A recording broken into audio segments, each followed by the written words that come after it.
menjadi pengikut Kristus, sudah pasti kita akan menderita aniaya, cacian, fitnahan, ejekan, bahkan kita bisa dibunuh karena mengikut Tuhan Yesus Kristus. Dan ketika kita dianiaya, kita harus ingat bahwa Tuhan Yesus pernah dianiaya, dan juga para nabi dan para rasul-rasul dalam pemberitaan Injil, dalam melakukan kebenaran, mereka sudah dianiaya. Dan teman-teman sekalian, di dalam Matius pasal 5 ayat 10 berkata, berbahagialah orang yang dianiaya oleh sebab kebenaran, karena mereka lah yang mempunyai kerajaan sorga. Jadi teman-teman sekalian, sangat jelas di sini bahwa orang Kristen diharuskan untuk terus melakukan kebenaran. Sekalipun kita dianiaya, sekalipun itu sakit, tetap sampaikan kebenaran.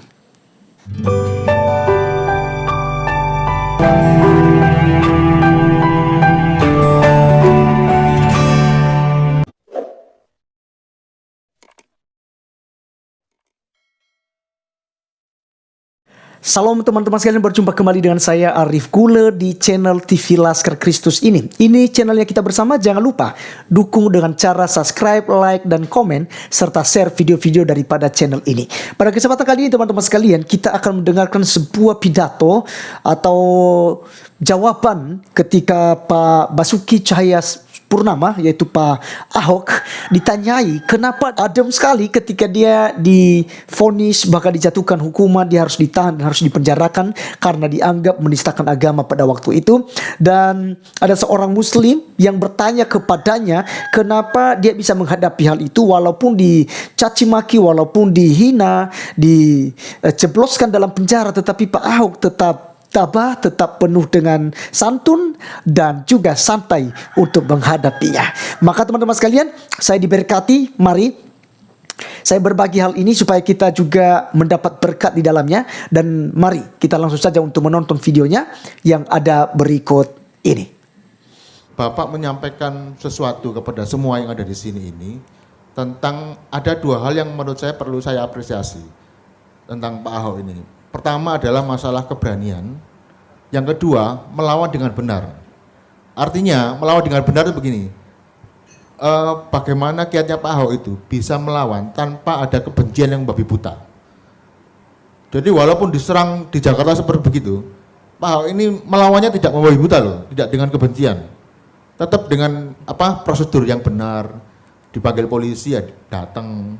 Nah maksud saya ini cara berpikirnya bagaimana Pak, supaya artinya semua yang kita di sini itu ya, ketika menerima kebijakan pemerintah atau menerima sesuatu peristiwa ya, dari perlakuan sosial yang kemudian merasa tidak adil, harus melawannya itu bagaimana. Nah saya pikir ini perlu dipahami semua orang, dan saya pikir Pak Ahok adalah orang yang tepat untuk bisa menjelaskannya. Itu aja dari saya. Terima kasih.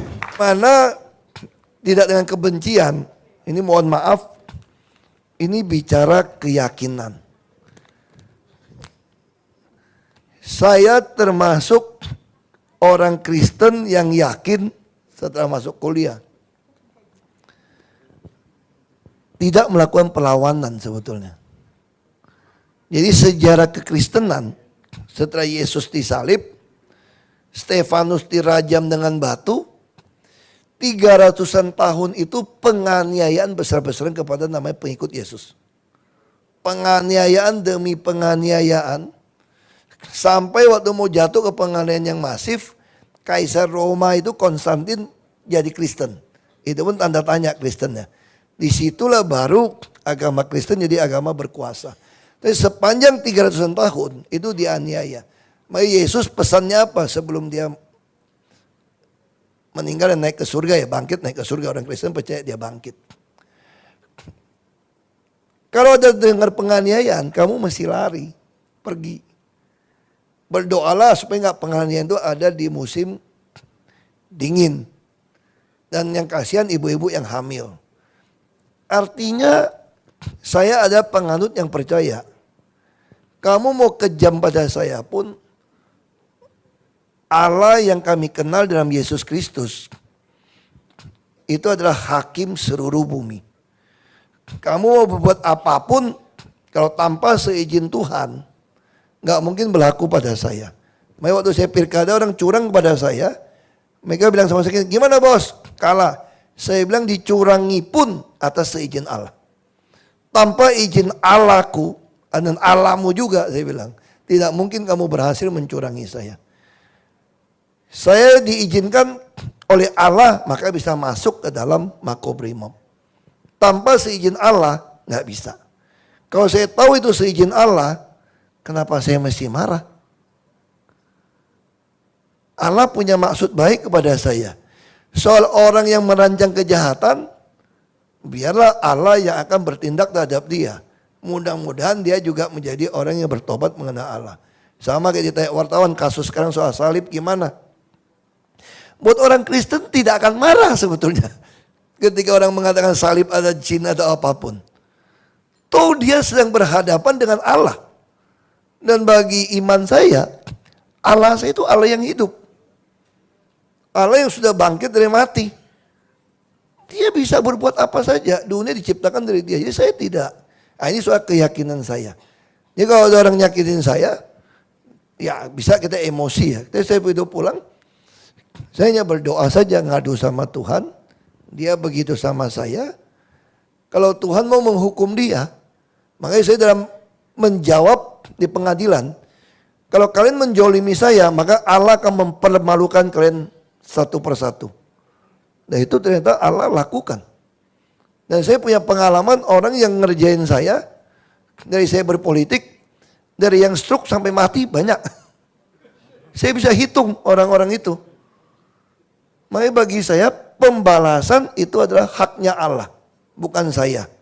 Ya, teman-teman sekalian, itulah yang disampaikan oleh Pak Ahok ketika ditanyakan kepada dia bagaimana dia bisa menghadapi situasi yang menimpa dirinya, ya. Orang demo sana sini dan memaksakan bahwa Ahok harus ditangkap dan dipenjara. Bahkan ada banyak sekali kiai, haji ya, teriak dengan memimpin demo pada waktu itu, teman-teman sekalian. Tangkap Ahok kalau mau Indonesia aman. Akhirnya apa?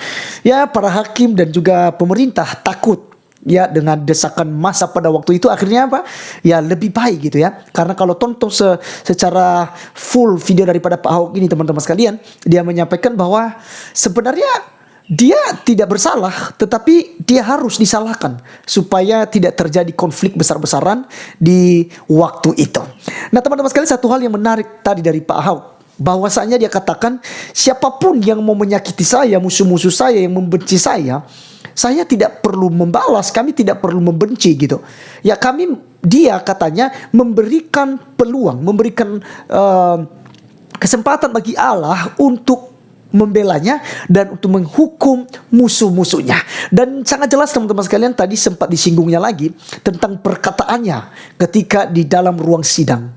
Dia katakan sebagai penutup, kalau kamu menjolimi hak saya, maka yang kamu lawan adalah Allah yang Maha Kuasa, yang Maha Esa. Dan saya akan buktikan satu persatu akan dipermalukan nanti. Dan itu sudah sangat terjadi. Dan itu jelas-jelas teman-teman sekalian. Dan ini Indonesia sudah menyaksikan hal itu. Itulah hebatnya orang-orang Kristen yang memang berpegang teguh kepada Tuhan. Karena Tuhan tidak akan mempermalukan kita. Masuk penjara itu bukan soal, Bapak Ibu sekalian. Kita melihat ada orang-orang yang masuk dalam penjara, orang-orang benar, para nabi dipenjarakan gitu. Para rasul dipenjarakan juga demi kebenaran. Makanya tadi saya katakan di awal bahwasanya jangan takut aniaya.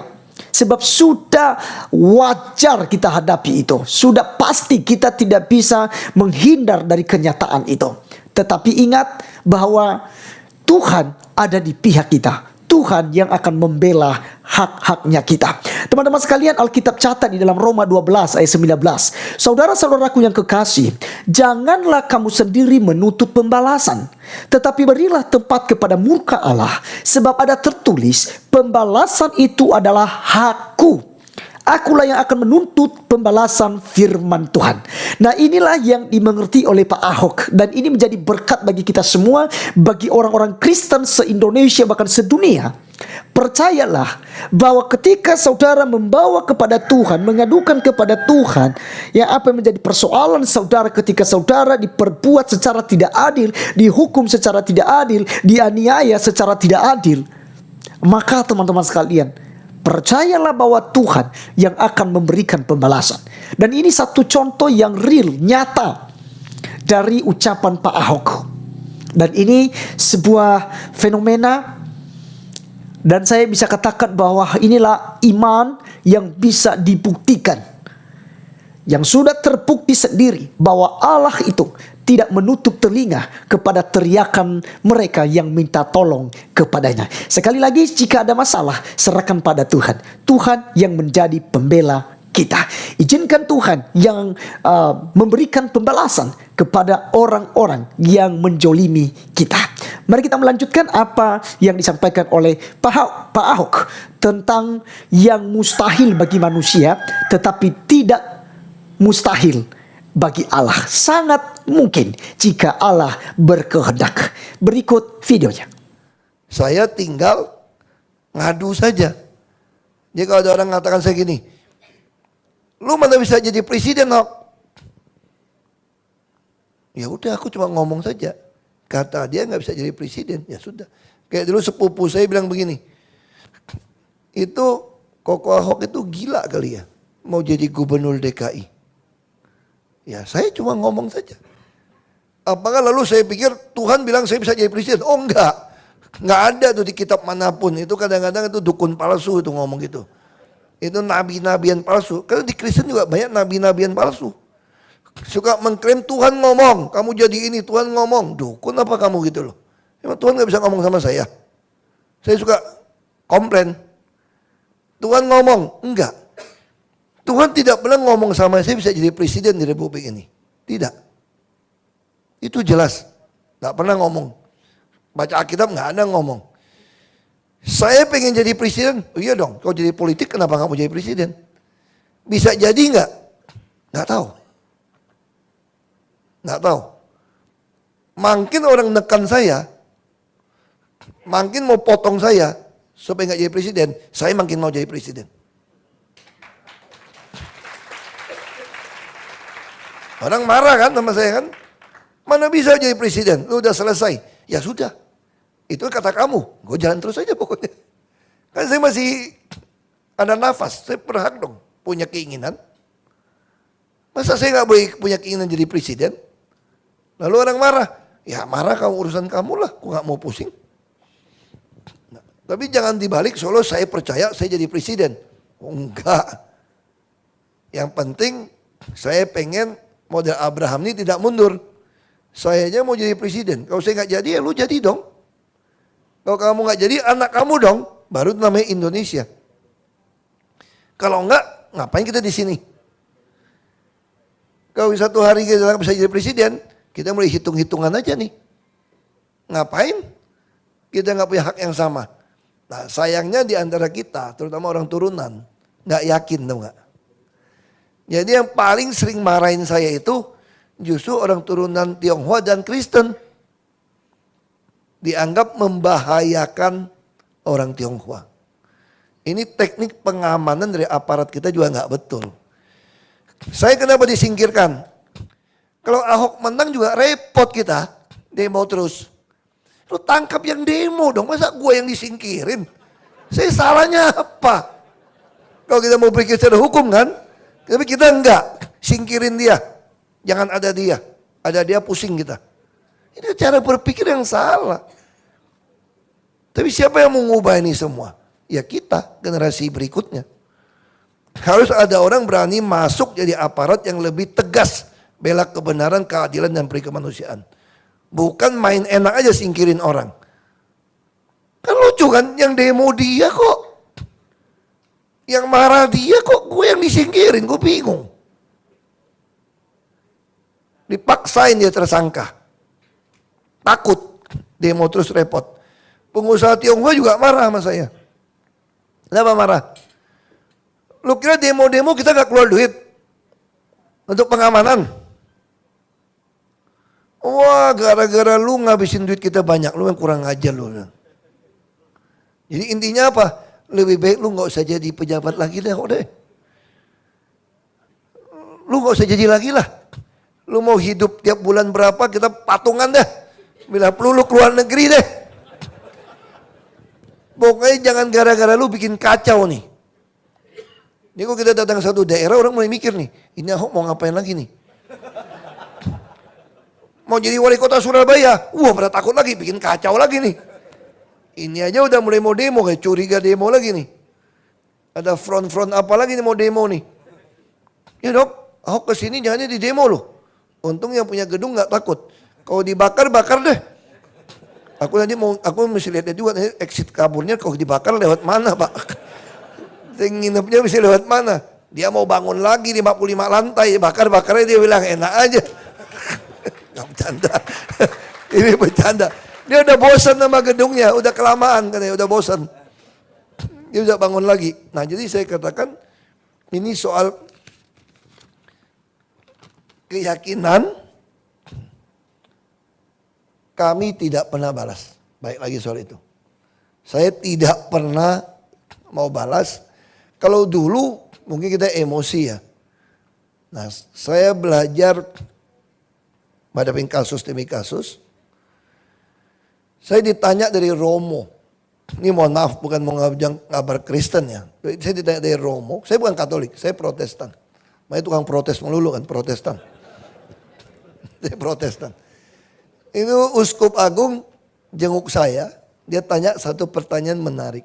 Pak Ahok. Pak Ahok kan orang emosional. Meledak-meledak. Kenapa waktu hakim ketok palu yang tidak adil memutuskan sesuatu berbeda dengan tuntutan jaksa loh sebetulnya. Walaupun hakim berhak, betul Pak ya? Jadi hakim memutuskan sesuatu berbeda sama pasal tuntutan jaksa. Supaya apa? Supaya bisa langsung kurung saya. Kalau pakai tuntutan jaksa kan maksimal 4 tahun. Nggak bisa langsung tangkap saya, harus tunggu inkra. Tapi kepentingan politik, Ahok lebih baik dikurung. Kalau tidak dikurung, bunganya datang gitu banyak. 1.000 lebih orang datang ke balai kota sampai Oktober. Apa nggak kacau balau ibu kota? Satu-satu cara, masukin dia. Taruh di Cipinang, bahaya juga. Kau terbunuh gimana? Jadi saya dikarantina lah di Makobrimob. Nggak boleh lihat aspal. Nggak pernah tahu jalan di depan kayak apa. Itu terjadi sama saya. Terus si Uskup tanya begini. Itu kan banyak wartawan sudah siap live. Kalau yang saya kenal Ahok itu. Begitu keluar. Pasti ngoceh gitu. Kan wartawan lagi. Semua stasiun TV nasional kan sedang live. Kok Pak Ahok juga nggak ngomong? Terus mukanya katanya, waktu dalam sidang itu, kok bisa begitu alami sampai nunduk lagi, hormatin tuh hakim. Harusnya saya udah khawatir Pak waktu nonton TV itu Pak. Saya pikir Pak Ahok akan loncat buka sepatu atau loncat timpuk itu hakim. Ini enggak. Ya, Pak Ahok nunduk, kasih hormat dengan muka tidak marah, tidak dibuat-buat. Sampai turun dari mobil di Cipinang, kita lihat muka Pak Ahok kayak biasa aja. Nah saya jujur waktu di mobil tuh kayak ikut tur lucu loh. Wah seneng saya di mobil. Begitu masuk ke Cipinang, plang, saya dengar pintu besinya. Lagi plang, nggak bisa keluar lagi nih gue nih. Dua kali plang, plang, masuk. Tapi di dalam tuh saya bisa tenang banget. Nah itu Uskup tanya sama saya. Saya bilang saya nggak bisa jelasin waktu itu. Ada damai sejahtera di saya yang saya nggak bisa jelasin sama orang. Saya nggak bisa jelasin. Saya betul-betul damai. Ini Pak Janda saksi nih. Saya betul-betul tenang aja dari putusin vonis gitu. Bukan berlebihan. Saya ada damai nggak bisa saya jelasin. Akhirnya saya temukan itu ada ayatnya ternyata. Di Filipi 4 ayat 7. Dan kamu akan mengalami damai sejahtera Allah yang melampaui segala akal pikiran manusia. Damai sejahtera Allah ini akan memelihara hati dan pikiranmu dalam Kristus Yesus. Artinya apa? Anugerah. Jadi Allah saya mengizinkan ini terjadi pada saya. Dia juga memberikan anugerah damai sejahtera pada saya saat itu. Ini anugerah. Makanya saya bisa langsung melihat ke sejarah. 500 tahun yang lalu, ketika kaum reformator dibakar hidup-hidup oleh putusan gereja juga, mereka bisa sambil dibakar sambil nyanyi himne dukung satu dengan yang lain. Itu yang membuat John Calvin, seorang pengacara, jadi bertobat menjadi teolog Kristen Calvinis. Karena dia melihat orang dibakar ini punya damai sejahtera. Lalu kita masuk ke dalam Alkitab, saya cerita sama uskup itu. Ketika Stefanus ditimpuk, mau mati, dia nggak marah, dia malah berdiri. Minta Tuhan terima rohnya dia. Kalau kita balik ke Yesus sendiri, orang Kristen percaya Yesus itu adalah 100% manusia, 100% Allah. Jadi firman Tuhan jadi manusia itu Yesus. Maka ketika Yesus disalib, roh Allah meninggalkan dia. Harusnya secara psikologi dia teriak. Maka dia teriak, Allah Allah mengapa kau tinggalkan aku? Secara psikologi Yesus harusnya maki-maki orang, teriak-teriak. Tapi dia gitu tenang. Saya yakin ini adalah anugerah damai sejahtera Allah pada dia.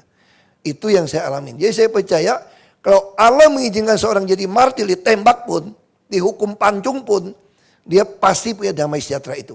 Asal itu dari Allah. Dan dia tahu Allah nggak pernah salah. Ini anugerah. Wow, luar biasa teman-teman sekalian. Saya angkat jempol buat Pak Ahok. Sangat memberkati, baik itu kesaksiannya dan sekaligus juga penyampaiannya atas pertanyaan yang dilontarkan kepadanya, bagaimana dia bisa menghadapi situasi yang sedang menimpanya waktu itu teman-teman sekalian. Nah, tadi kita menangkap bahwasanya dia katakan bahwa ada banyak yang olok-olok dia, bahkan ketika dia bermimpi untuk menjadi seorang gubernur DKI Jakarta saja ada sepupunya yang melarangnya gitu loh. Tetapi dia katakan bahwa kalau Tuhan mau pasti itu akan terjadi. Apa yang tidak mungkin bagi dunia, mungkin bagi Allah. Itu sebabnya ada pujian mengatakan bahwa tiada yang mustahil bagi Allah. Tiada yang tak mungkin. Semuanya jadi jika Tuhan berkehendak. Maka teman-teman sekalian, saya mau katakan saat ini buat kita, jika Tuhan berkehendak mengangkat derajat Ahok menjadi seorang presiden sekalipun, itu pasti bisa. Tidak ada satupun manusia yang bisa menghalangi. Entah itu demo kiri kanan, entah itu bagaimanapun cara manusia untuk menggagalkan dan menghancurkan rencana Allah, itu semua tidak pengaruh. Dan semuanya itu pasti akan gugur. Ahok jika Tuhan pilih menjadi presiden di 2024 nanti, itu pasti akan terjadi.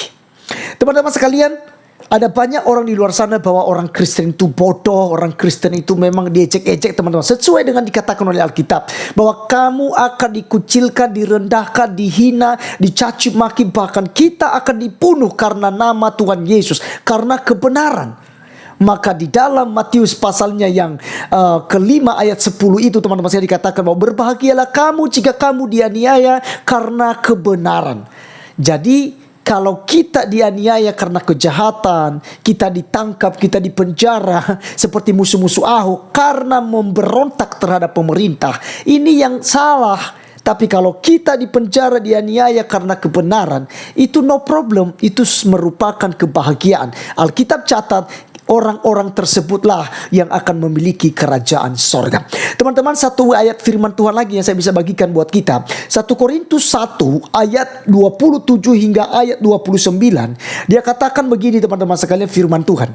Tetapi apa yang bodoh bagi dunia dipilih Allah untuk memalukan orang-orang yang berhikmat.